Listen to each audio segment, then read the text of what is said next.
समस्य मन्यवे विशो, इसका देवता इंद्र है। मन्यवे चतुर्थी विभक्ति का एक वचन है। मन्यु के लिए, मन्यु क्या है? अगर मैं इसको अलग अलग करके जानना चाहूं तो मन धन यू है। मन माने विचार पूर्वक, यू माने जोड़ना। जब हम किसी के प्रति विचार पूर्वक अपना संबंध जोड़ते हैं समझदारी, तो हम उसको मन्यु कहते हैं। समझदारी से अगर हम किसी का हित करने की भावना से क्रोध इत्यादि भी करते हैं तो उसका नाम मन्यु। गुस्सा करते हैं, नाराज होते हैं, लेकिन प्रदर्शन के लिए, उसका अहित करने के लिए नहीं, तो उसे बोलते हैं मन्यु। विषा माने प्रजाएं, ये विशन्ति शरीरेषु, जो शरीरों में बार बार प्रवेश करते हैं, फिर निकलते हैं, फिर प्रवेश करते हैं, फिर निकलते हैं, फिर प्रवेश करते हैं, उनका नाम है विषा। ये विट शब्द का है, विष प्रवेशने धातु से रूप बना है क्विप प्रत्यय करके। तो मूल जब शब्द रूप चलाएंगे तो विट बनेगा, विट विषौ विषा, विषम विषौ विषा, विषा विट भैम विटवी, विषय विडभ्याम विडभ्या, इस तरह का रूप चलता है इसका। तो विट शब्द है विष। विष माने प्रवेश करने वाला, बार बार शरीरों में प्रवेश करने वाले हम लोग विषा हैं। और जितने प्राणी सब के सब विषा है, सबने शरीरों में प्रवेश किया हुआ है, इसलिए हम सब विषा हैं। विश्वा, विश्वा माने सभी, संपूर्ण। नमन्ते, नमनते माने नमन करते हैं, झुकते हैं, सरेंडर होते हैं। कौन लोग? जो विषा तो हैं ही, लेकिन कृष्टया बन गए हैं। जो वेद के शब्द होते हैं वो सामान्य भाषा के शब्दों की तरह से नहीं होते, बड़े विलक्षण अर्थों को कहने वाले ये वेद के शब्द होते। विश्वा नमन, तो सभी नमन करते हैं, लेकिन कौन सभी? विषा सारी प्रजाएं नहीं। ये कृष्टया संति तएव, जो कृष्टि हैं वही लोग नमन करते हैं, जो कृष्टि नहीं है वे लोग नहीं नमन करते। वे लोग तो परमात्मा को मानते ही नहीं है। वे लोग तो परमात्मा को मानते ही नहीं है, जो लोग कृष्टि नहीं बन पाए हैं। जो लोग केवल विषा हैं वो परमात्मा को मानते ही नहीं है। एक क्लास में एक अध्यापक ने बच्चों से पूछा, बताओ कौन कौन पशुओं से प्रेम करता है? एक तरफ से पूरी कक्षा ने हाथ उठा दिया। फिर अध्यापक ने पूछा, कौन कौन मांस खाता है? फिर सबने हाथ उठा दिया। पशुओं से प्रेम करते हैं और उनका मांस खा लेते हैं, दोनों तरफ हाथ उठा हुआ है। कृष्टि नहीं बने हैं। वो कृष्टि बन जाते तो ईश्वर की व्यवस्था में नमन करते। कृष्टि बन जाते तो व्यवस्था में नमन करते। ये नमन्ति ते कृष्टया, ये कृष्टया तएव नमन्ति। जो कृष्टि बन जाते हैं वही नमन करते हैं। कृष्टि शब्द का सामान्य सा अर्थ है किसान, सामान्य सा अर्थ है किसान। ये कर्षन्ति कर्माणि ते कृष्टया, जो कर्मों का कर्षण करते हैं, कर्म का हल हमेशा जोतते रहते हैं, फल उगाते रहते हैं, बीज बनाते रहते हैं, बीज बोते रहते हैं। शरीर से नहीं बोते हैं तो मन से बोते हैं। द्वेष के बीज, राग के बीज, प्रेम के बीज, वासना के बीज हम बोते रहते हैं। अब इसमें देखना है कि कौन कृष्टि बना है, जो ठीक से बोना जानता है। जो किसान होता है वो वातावरण को देख करके, मौसम को देख करके उचित जमीन बना करके उचित बीज गाड़ता है। और जो किसानी नहीं करता है वो दिल्ली में ट्रैक्टर लेकर के जाके जमावड़ा करता है, धरना प्रदर्शन करता है कि हमारा माल मंडी में हमको खरीदने बेचने दो, मैं दलाली करनी है।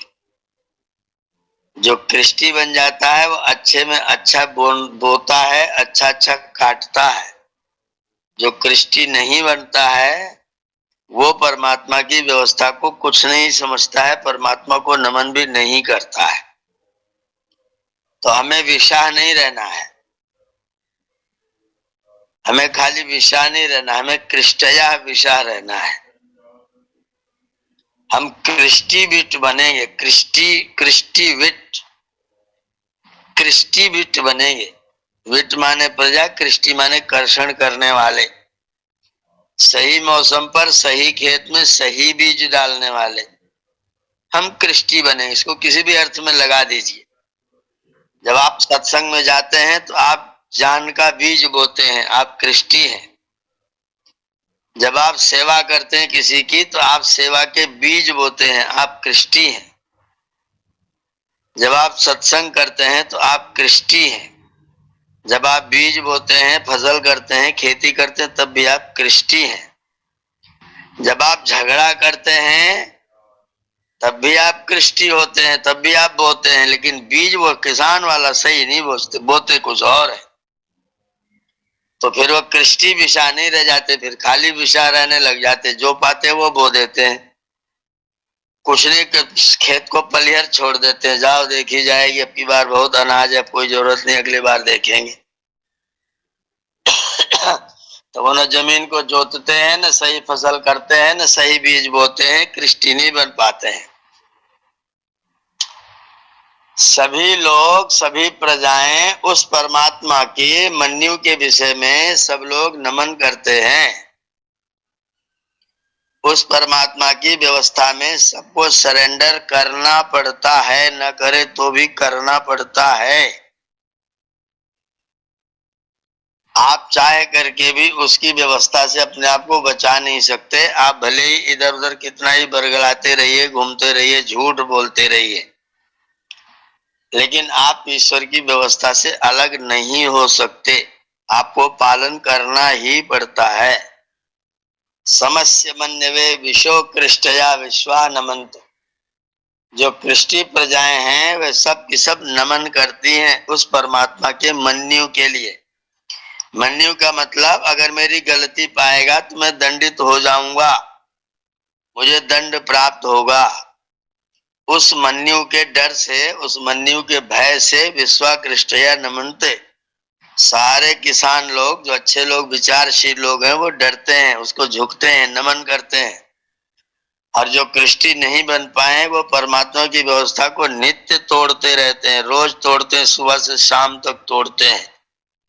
सुबह जगने में तोड़ते हैं, दोपहर के भोजन में तोड़ते हैं, शाम को भोजन में तोड़ते हैं, रात को सोने में तोड़ते हैं, दुकान पर बातचीत में तोड़ते हैं। परमात्मा की व्यवस्था को तोड़ते हैं और ना नमनती, वो नमन नहीं करते हैं।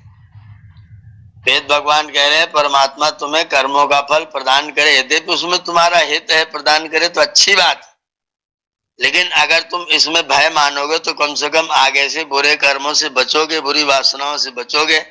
मन में वासना का उद्वेग उठेगा। याद रखें, मनुष्य के चित्त में जो वृत्तियां होती हैं वह निरोध और अभ्युत्थान दोनों स्थितियों में क्षण क्षण में आती रहती है।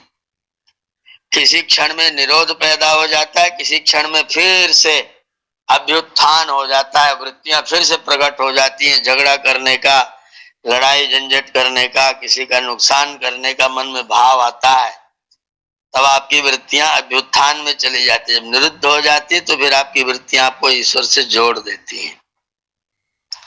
तो उस परमात्मा हमको कर्म का फल प्रदान करेगा, मेरा हित करने के लिए मुझे कष्ट होगा उस तप को झेलने में, कष्ट को झेलने में। इसलिए ईश्वर की कृपा हो जाए कि मैं ये सब करूं ही ना, मुझे ऐसी प्रेरणा हो जाए कि मैं करने से बच जाऊं।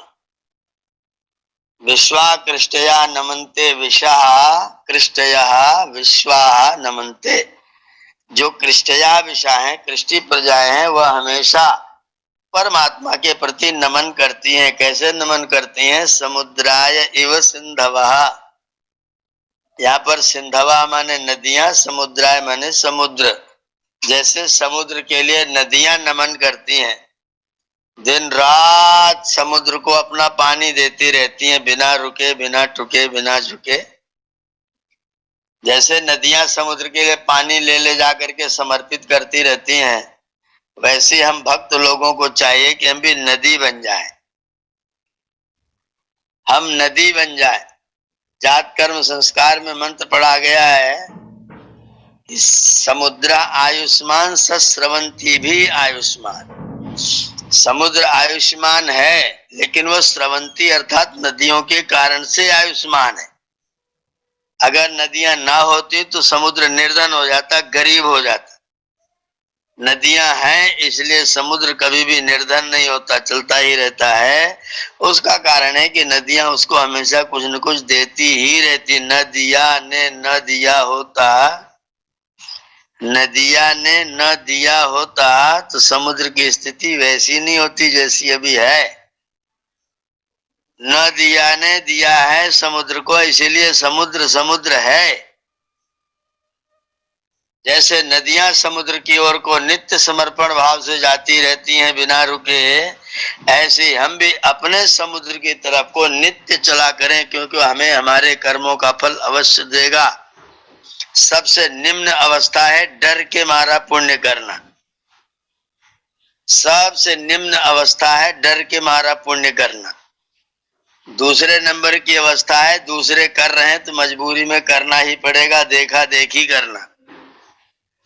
और तीसरी अवस्था है कर्तव्य बोध के साथ में सच्ची क्रिया को करना। तो जो कर्तव्य बोध के साथ में सच्ची क्रिया को कर रहा है वो कृष्टया है, वो परमात्मा की व्यवस्था के प्रति सदैव विनम्र रहता है, अपना झुकाव रखता है और उसकी व्यवस्था में अपने आप को नत मानता है। और जो लोग कृष्टया नहीं बन पाते हैं वह लोग उसको नत नहीं मान पाते हैं, उसके प्रति झुकते नहीं है, उसके प्रति समर्पण का भाव नहीं ला पाते हैं। आपके अंदर जितना जितना जैसे नदियां समुद्र को अपना सब कुछ देती हुई विराम नहीं ले रही हैं, ऐसे हम भी अपने आप को परमात्मा की आज्ञा में समर्पित करते हुए विराम न लेने पाए। परमात्मा ऐसी कृपा करे कि शरीर में विराम लेने की स्थिति न पैदा हो, सदैव राम ही राम करने की स्थिति पैदा हो। विराम हम कभी ना हो, विराम विगतो रामात, राम से अलग हम कभी भी ना हो, विराम ना हो। राम रहे, राम में सदैव रत रहे, राम के प्रति रत रहे, राम के प्रति श्रद्धालु रहे। तो हमारा समर्पण मेरे प्रभु के प्रति हो। जैसे नदियां समुद्र को अपना जल दे दे के थकती नहीं है, ऐसी अपना भक्ति रस परमात्मा की ओर दे करके हम भी न थके। परिणाम यह होगा कि हम थकने के लायक बचेंगे नहीं, हम थकेंगे नहीं, हमारा कार्य पूर्ण होगा। तो समस्य मनवे विश्व विश्वा विशा नमनते, सारी प्रजाएं उस परमात्मा के मन्यु को देख करके नमन करती हैं, झुकती हैं, सरेंडर करती हैं। भगवान दंड देंगे तो पहली स्थिति डर के मारा काम करना, दूसरी स्थिति देखा देखी वो कर रहा है चलो मैं भी कर देता हूँ, तीसरी स्थिति कर्तव्य बोध के साथ में करना। तो कर्तव्य बोध के साथ में करेंगे तो कष्ट नहीं आएगा, दुख नहीं होगा। और जब आप कर्तव्य बोध से रहित होकर के लोभ लाभ देख करके करेंगे तो सुख तो होगा, लेकिन परिणाम जो वृत्तियां बनेगी वो अच्छी नहीं बनेगी और अगला जन्म भी खराब होने की स्थिति पैदा हो जाएगी। तो समुद्र जैसे नदियां समुद्र को अपना सब कुछ दे रही हैं, समर्पित कर रही हैं, वैसे हम भी अपना सब कुछ ईश्वर को समर्पित करें, उसको अपना माने और आदत बना लें कि हम कृष्टि है। किसान माने जो खेती बाड़ी करता है वही नहीं है, जो कर्म की खेती करता है वो भी किसान है। हम सब लोग कर्म की खेती करते, बिना कर्म की खेती किए कोई रह ही नहीं सकता। इसलिए कर्म की खेती तो सब करते हैं, लेकिन कुछ लोग विचार पूर्वक करते हैं, कुछ लोग ऐसे ही करते हैं। जो ऐसे ही करते हैं उनका जीवन ऐसे ही चला जाता है, और जो विचार पूर्वक करते हैं उनका जीवन पवित्रता को लिया हुआ, दूसरों का आदर्श बनता हुआ, दूसरों के काम आता हुआ, जनता को अधिकतम सुख पहुंचाने का प्रयत्न उनके द्वारा होता है। यह मंत्र आपको कृष्टि बनने का संदेश दे रहा है। आप कृष्टि बने और दूसरे सिंधु के तरीके से समुद्र को तृप्त करने के लिए आप अपने जल को बहाते रहें, कुछ न कुछ दान करते रहें, पुण्य करते रहें, सत्कर्म अच्छे कर्म करते रहें, जिससे कि हमारा जीवन सफल हो, हमारे कार्य सफल हो, ईश्वर की आज्ञा सफल हो, वेद भगवान का संदेश सफल हो, हम कृष्टि बन जाएं और कृष्टि बन करके अच्छी फसल उगाएं और फसल के बीज डाल के भूल न जाए।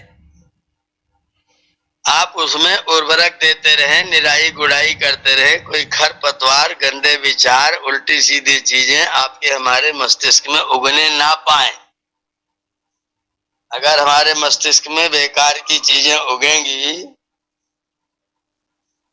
तो फिर आपकी खेती खराब होगी, आपकी फसल बिगड़ जाएगी, फिर आपको मुआवजा मांगना पड़ेगा।